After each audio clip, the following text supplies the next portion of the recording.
사춘기가 오고 마음에 드는 이성을 만나면 가슴이 두근거리고 심지어는 소변을 만드는 일까지 우리는 호르몬의 지배를 받습니다. 이 내분비계에 생길 수 있는 대표적인 질환들 지난주에 이어서 계속 알아보도록 하겠습니다.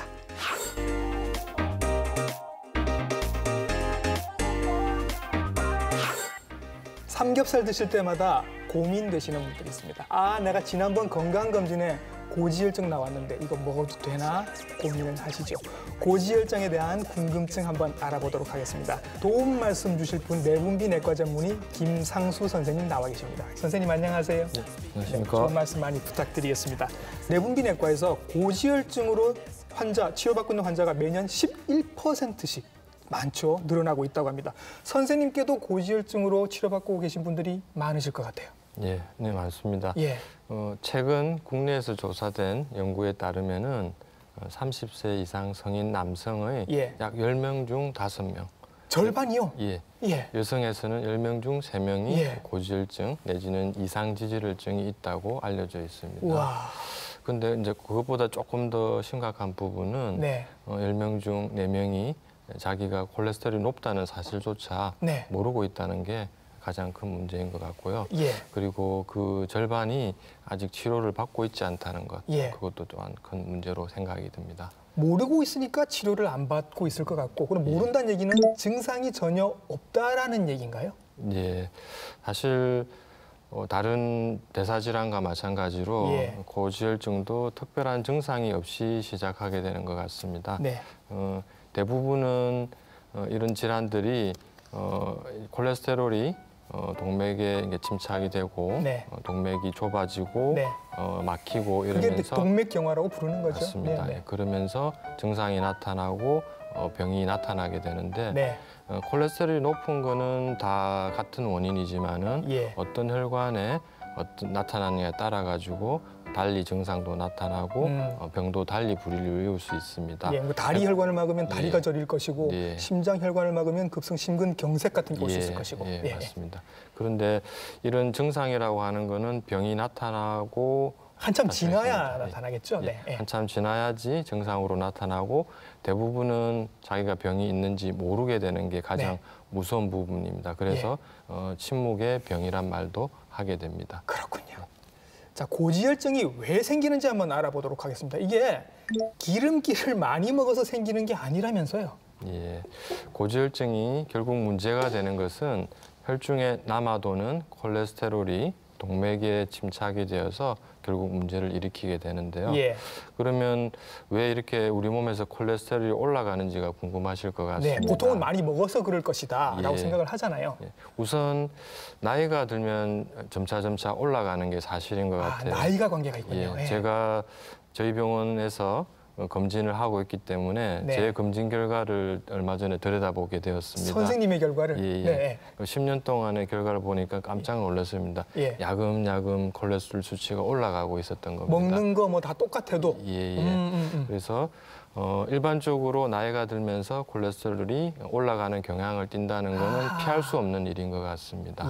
그리고 두 번째로 체질적으로 콜레스테롤이 많이 생성되는 경우가 있습니다. 그래서 결국 콜레스테롤이 간에서 생성이 되는데 체질적인 영향에 의해서 콜레스테롤이 많이 생기게 되는데 어떤 분들 보면은 마른 체격을 갖고 있고 기름진 음식을 많이 먹고 있지 않은데도 불구하고 콜레스테롤이 높다고 많이 이렇게 정말 많습니다. 그런 분들. 오해하시는 불편해하시는 분들이 있습니다. 그런 분들을 설명할 수 있는 이유가 될 수 있을 것 같고요. 마지막으로 어찌 보면 가장 중요한 부분인데 주위에 지금 드시는 음식들을 한번 돌이켜 보시면 잘 알 수 있을 거라고 생각이 듭니다. 이전에는 저희들이 먹지 않던 그런 음식들, 풍부하지 않은 음식들을 너무나도 풍부하게 많이 먹고 있지 않습니까? 예를 들면 뭐 패스트푸드들, 치맥 이런 것도 들어가겠죠. 맞습니다. 그런 음식들을 너무나도 많이 먹고 많이 먹음으로 인해서 혈중에 이제 콜레스테롤 올라가는 부분이 가장 중요하고 어찌 보면 그게 앞서 말씀드렸던 두 가지 원인에 비해서 가장 중요한 요인이라고 볼 수 있겠습니다. 기름기가 아니더라도 일단 먹는 게 칼로리가 많다. 그다음에 나이 때문에 그럴 수 있고 또 하나는 체질적으로 그럴 수 있다라고 말씀을 해주시네요. 체질이라고 하니까 왜 이거 여성분들 중에 내가 젊을 때는 괜찮았는데 지금도 많이 먹지도 않고 그냥 운동도 많이 하는데 폐경이 되고 난 다음부터 콜레스테롤이 확 뛰더라 이렇게 말씀을 하시거든요. 맞아요. 폐경도 관계가 있습니까? 맞습니다. 여성 호르몬이 이 콜레스테롤에 영향을 많이 미치거든요. 그래서 같은 우리 몸에 앞서 그러니까 호르몬들이 상당히 중요하고 여성 호르몬들이 폐경이 되면은 줄무로 인해서 콜레스테롤의 변화가 일어나게 되고 여성분들이 폐경 전에는 남성에 비해서 심혈관 위험성이 오히려 적은 것으로 되어 있지만은 폐경이 되고 나면은 이런 콜레스테롤의 영향들의 변화들에 인해서 그 심혈관 질환의 위험성들이 더욱 올라가는 것으로 되어 있어서 그걸 좀 더 주의를 하셔야 될 것 같습니다. 폐경이라는 나이도 이제 어쩔 수 없는 요소가 되겠군요. 보통 건강검진을 하면 콜레스테롤 전체 수치가 있고 총 콜레스테롤이 있고 그다음에 뭐 고밀도 지단백, 저밀도 뭐 이렇게 여러 가지가 나옵니다. 어떤 건 높은 게 좋고 어떤 건 낮은 게 좋다라고 얘기를 하더라고요. 콜레스테롤이라고 한 거는 그 자체가 나쁜 것이 아닙니다. 오히려 우리 몸에서 부족하면은 문제가 생기는 필수 물질이라고 보시면 되는데요. 콜레스테롤은 우리 몸에서 지방 유사 물질로 혈중이나 우리 몸에 존재를 하고 있는데 그 콜레스테롤은 물에 녹지 않기 때문에 그것을 우리가 만들어 운반을 하기 위해서 독특한 형태의 지단백이 필요하고 지단백이 콜레스테롤을 둘러싸서 운반을 하게 되는데요. 그 지단백의 형태나 양상에 따라서 콜레스테롤이 작용하는 게 달라지게 됩니다. 우선 나쁜 콜레스테롤이라고 하는 것은 저밀도 지단백 콜레스테롤이라고 하는 LDL이라고도 많이 부르죠. 그래서 그 저밀도 지단백 콜레스테롤은 우리 몸에 간에서 생성되는 콜레스테롤을 우리 몸 곳곳에 운반을 해주게 됩니다. 그런데 그게 이제 과잉하게 많아지게 되면은 콜레스테롤이 쌓이게 되겠죠. 혈액 속에 기름기가 많아지겠군요. 그러면은 그 콜레스테롤이 혈관을 받게 되고 이제 병이 생기게 돼서 나쁜 콜레스테롤이라고 부르게 됩니다. 나쁜 콜레스테롤이 LDL. 그리고 반면에 좋은 콜레스테롤이라고 하는 것은 고밀도 지단백 콜레스테롤이라고 부르고 HDL이라고도 부릅니다. 그것은 반대로 우리 몸에 있는 콜레스테롤을 간으로 역으로 운반을 해주는 역할을 하게 됩니다. 그래서 제거를 시켜준다라고 보시면 되겠는데 그래서 고밀도 지단백 콜레스테롤은 우리 몸에서 높아지면은 콜레스테롤이 떨어집니다. 그래서 좋은 역할을 하기 때문에 좋은 콜레스테롤이라고도 합니다. 정리를 하자면은 나쁜 콜레스테롤은 낮춰주고 그다음에 좋은 콜레스테롤은 올려줬을 때 건강한 혈관을 유지할 수 있다라고 보시면 되겠습니다. 자, 말 나온 김에 그러면 바로 여쭤봅니다. 좋은 콜레스테롤을 높이는 방법은 뭔가요? 가장 잘 알려져 있는 그것은 운동이라고 알려져 있습니다. 운동을 하면은 좋은 콜레스테롤을 올려줄 수 있는 가장 알려져 있는 방법이라고 알려져 있는데 여러 가지 연구들이 있었습니다. 그 좋은 콜레스테롤이 높으면은 심장병이 덜 생기더라는 역학적인 연구들이 있어서 그걸 올려주려고 여러 가지 약도 쓰고 투여도 해보고 했는데 효과가 이렇게 많이 좋지는 않았는데 분명한 사실은 운동을 열심히 하셔서 올려주는 거는 확실히 효과가 있는 것 같습니다. 그래서 이게 좋은 콜레스테롤을 올리는 방법은 거의 운동이 유일한 방법이라고 하시는 것 같습니다. 그러면 나쁜 콜레스테롤을 낮추는 방법은요? 우리가 가장 중요한 게 이게 생활 습관병이기 때문에 생활 습관을 바로잡는 노력이 가장 중요하겠습니다.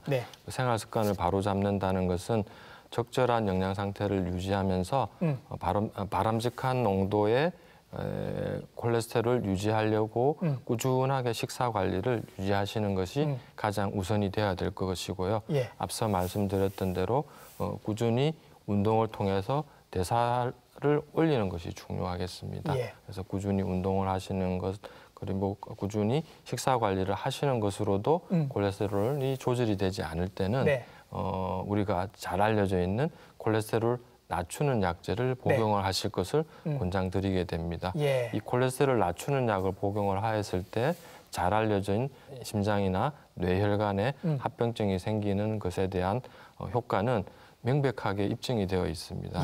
그래서 약을 생활습관요법이라든지 운동이나 이런 것으로 조절이 되지 않거나 처음부터 콜레스테롤이 아주 높은 경우에는 네. 이런 약제를 써서 떨어뜨리는 것을 강력하게 권고를 하고 있습니다. 실제로 주변에도 고지혈증 약을 드시고 계신 분들이 굉장히 많으신데 이분들 중에 약을 끊었더니 금방 다시 콜레스테롤이 올라가더라 이렇게 말씀을 하시는데 사실입니까? 그렇겠죠. 아마도 앞서 말씀드렸던 대로 콜레스테롤이 올라가는 이유가 체질적인 부분도 있다고 말씀을 드렸고 피할 수 없는 나이에 대한 원인도 있을 거고요. 그리고 지금 많이 널려있는 이런 음식들을 피할 수 없지 않습니까? 그런 것을 너무나도 편하게 먹고 계시면서 오히려 내 콜레스테롤은 낮아야 되겠다 기대하는 것 자체가 오히려 더 안 좋은 것일 수 있을 것 같습니다. 그러면 고지혈증 약은 어쩌면 평생을 드셔야 되는 약이 될 수도 있겠군요. 생활 습관을 잘 잡고 그것으로 인해서 우리가 바라고자 하는 농도 이하로 떨어뜨릴 수 있다면 약이 필요하지 않을 수도 있습니다만 그것이 교정이 되지 않을 때는 약을 도움을 받는다라고 생각하시는 게 마음이 편하실 것 같습니다. 이 약 못 먹겠다 하시는 분들 중에 이렇게 말씀하시는 분도 있습니다. 내가 이 약을 먹었더니 온몸에 힘이 없다. 힘이 떨어진다. 그럴 수도 있습니까? 한편으로는 맞는 말일 수도 있을 것 같고요. 아까 서두에서 말씀드렸다시피 콜레스테롤이라고 하는 게 우리 호르몬을 만들어내는 전구체가 되죠. 우리가 잘 못 먹고 사는 옛날에는 우리가 보양 음식이란 걸 먹었습니다. 힘이 딸리고 많이 힘이 부족할 때 얘기죠. 그래서 그 보양 음식의 대부분이 콜레스테롤이 많은 음식들을 그러니까 이 포함이 되어 있습니다. 그런 것들을 먹었을 때 보충이 되면서 호르몬이 많아지고 조금 몸이 좋아진다고 느끼실 수도 있는데요. 지금은 반대로 평소에도 너무나도 많은 영양분들을 보충을 하고 있습니다. 그럼에도 불구하고 또 보양 음식을 드시게 되거나 콜레스테롤이 많은 음식을 드시게 되면은 거의 콜레스테롤이 더 올라가서 결국은 남는 것으로 인해서 우리가 생기는 문제점들이 더 크다라고 볼 수 있기 때문에 음식을 드시는데 좀 더 주의하실 필요가 있을 것 같습니다. 그럼에도 불구하고 이제 고지혈증 약을 먹었더니 자꾸 이렇게 힘이 빠지는 것 같다라고 느끼시는 분들은 왜 그런 일이 생기는 걸까요? 한편 그런 부분도 있을 테고요. 한편 이 콜레스테롤 약을 먹었을 때 약간 가벼운 근육통 같은 것들을 느끼실 수가 있는데 그런 것을 그렇게 표현하시는 분도 있는 것 같고요. 가벼운 증상인 경우가 대부분이고 그런 경우는 약을 꾸준히 먹다 보면 없어지는 경우들이 훨씬 더 많습니다. 그래서 일단 그런 증상이 있으실 때는 드시는 처방을 하신 전문 선생님한테 한번 상의를 해보시는 게 중요할 것 같습니다. 약의 일시적인 부작용일 수 있으니까 웬만하면 계속 드시는 게 좋겠다라고 선생님은 권하고 계시는 거군요. 그 한때 고혈압 환자들 아스피린 왜 드실 때 그런 연구들이 자꾸 나오더라고요. 고혈압이 없어도 아스피린은 중년 이후에 먹으면 도움이 된다. 그러면 마찬가지로 고지혈증 약 중에 스타틴 제제 같은 것들은 고지혈증이 없더라도 중년 이후에 먹는 게 도움이 된다. 이런 얘기가 나와서 고지혈증이 없음에도 불구하고 드시는 분들이 요즘 생기고 있습니다. 선생님 입장에서는 어떻게 말씀을 해주실 건가요? 글쎄요. 어떤 약을 처방을 하고 먹을 때는 거기에 대한 확실한 증거가 있어야 될 것 같습니다. 그래서 확실한 거는 심장병이 이미 있고 심장병이 발생할 확률이 높으신 분은 그런 약제를 먹었을 때 예방할 수 있는 효과는 확실합니다. 그건 명백하기 때문에 반드시 드셔야 될 분들이고요. 반면에 아직 심장병이 없으시거나 그 위험성이 적은 환자분들은 그 위험성에 따라 가지고 위험성이 적은데 콜레스테롤이 아주 높다면은 콜레스테롤 높은 것만으로도 심장병이 발생할 확률이 높기 때문에 그런 약제를 드셔야 될 수 있고요. 반면에 그런 위험성도 적고 아직 심장병이 없으신 분들은 그 약을 먹었을 때 생길 수 있는 부작용이나 문제점들하고 얻을 수 있는 이점을 비교를 해서 약을 복용을 하실 것을 권고드리기 때문에 그래서 그 위험성하고 그다음 이점을 먼저 고려를 하셔서 드시는 걸 권고드리고 싶습니다. 예, 뭐 안전한 보약 같은 게 아니기 때문에 담당 의사 선생님이랑 상의를 해서 결정을 하시는 게 좋다라고 말씀을 해주고 계십니다. 자, 뇌혈관 속에 들어가 있는 혈액도 기름기가 좀 적은 깨끗한 혈액이었으면 좋겠습니다. 여러분들 드시는 음식들 중에서 좋은 콜레스테롤이 든 음식과 나쁜 콜레스테롤이 든 음식들을 이렇게 한번 구별을 해봤습니다.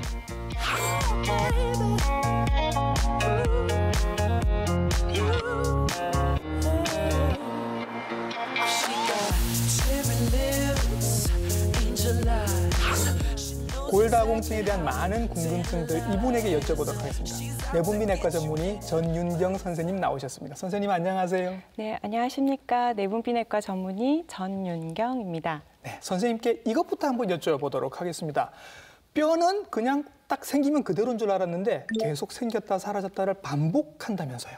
네, 뼈는 성장을 할 때까지는 길이도 길어지고 두께도 두꺼워지기 때문에 우리가 성장을 하는구나라고 생각을 하지만 어른이 되고 나면 그냥 가만히 있는 것처럼 보입니다. 그렇지만 1년에 약 10% 정도의 뼈가 없어지고 또 그 자리를 메꿔주는 것으로 알려져 있습니다.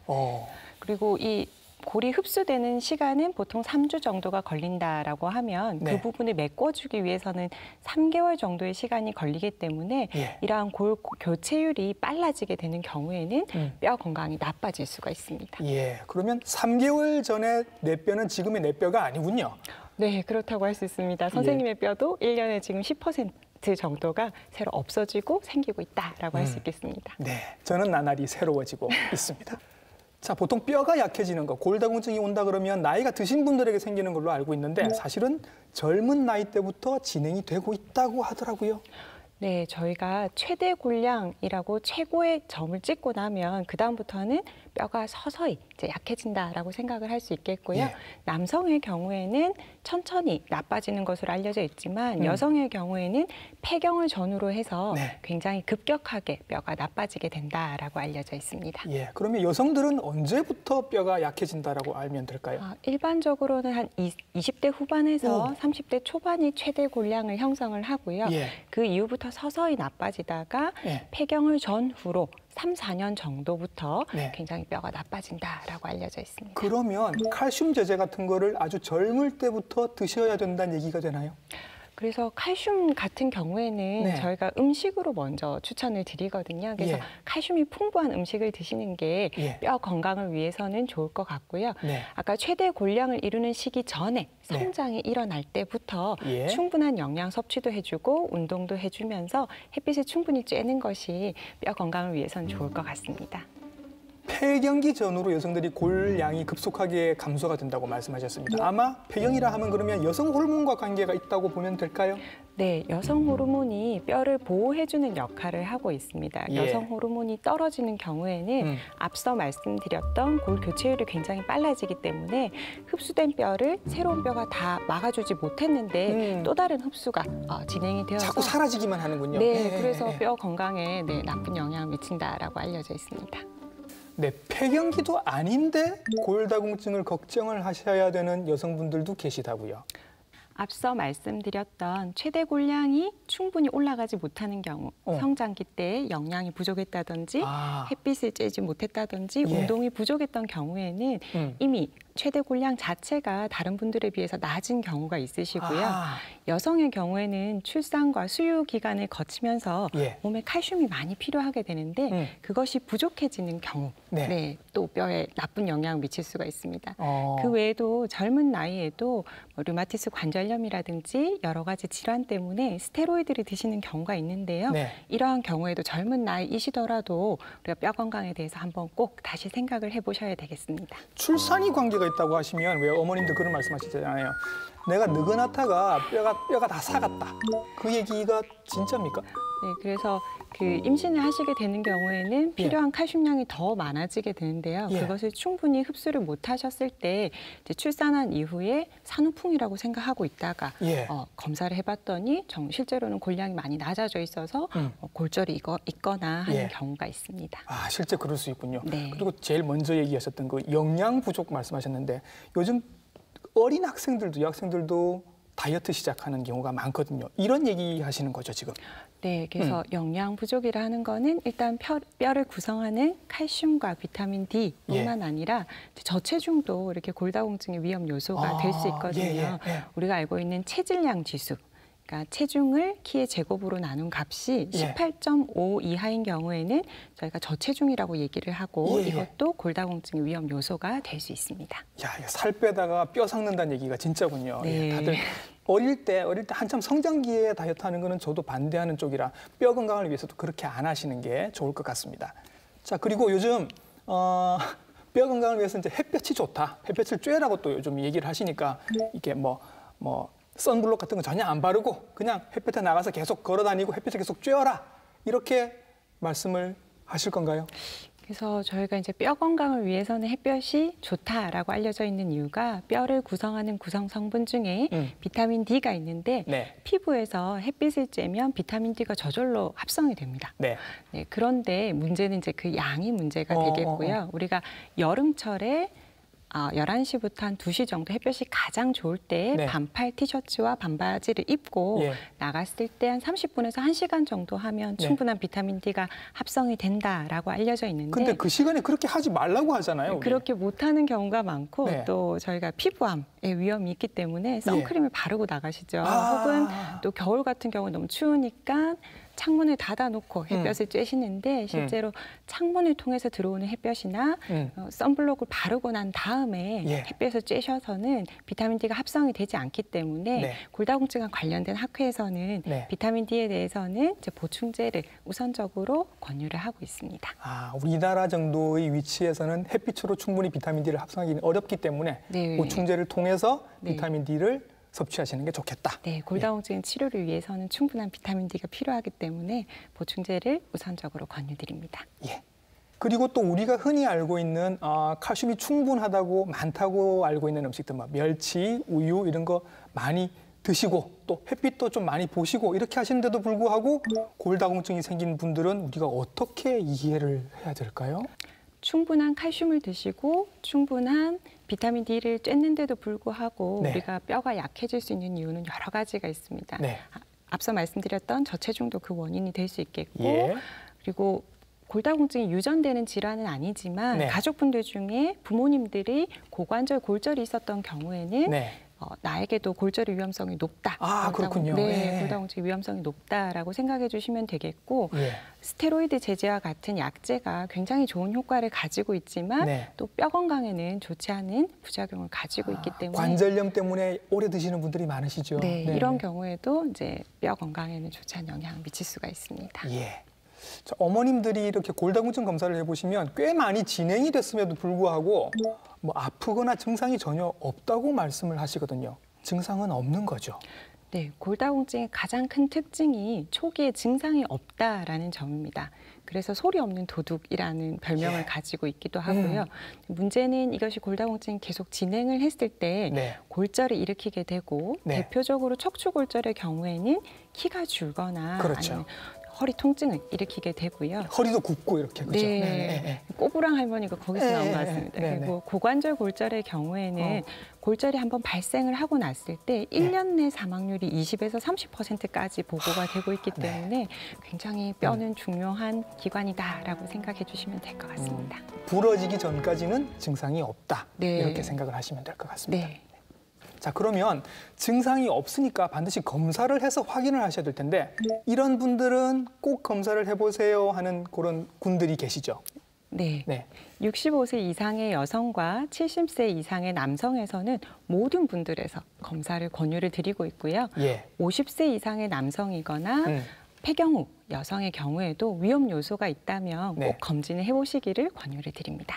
그 위험 요소라 하시면 대체로 어떤 것들을 생각하면 될까요? 앞서 말씀드렸던 저체중이 있거나 스테로이드 제제를 쓰시거나 류마티스 관절염이 있으신 경우 등을 들 수가 있겠습니다. 이제 저도 점점 골다공증 검사를 받아봐야 하는 나이로 이제 들고 있습니다. 착잡해지는데요.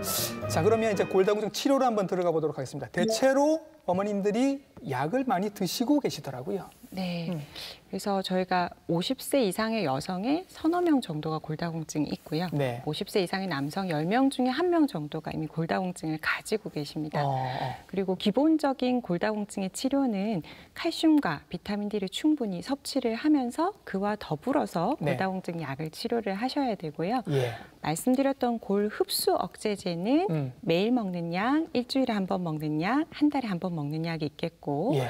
주사제로는 3개월에 한 번, 6개월에 한 번, 1년에 한 번 주사제가 있습니다. 네. 골을 형성을 촉진하는 약제도 최근에 나와서 사용을 하고 있는데요. 예. 이 경우는 매일 맞는 주사 혹은 일주일에 한 번 맞는 주사를 선택해서 사용을 하실 수가 있습니다. 약 드시면서 이렇게 부작용 겪으시는 분들도 가끔 계셔서 속이 쓰리다 이런 부작용을 네. 겪으시는 분들도 가끔 계셔서 저 같으면 1년에 한 번 맞는 주사를 맞을 것 같은데 네. 비싸겠네요.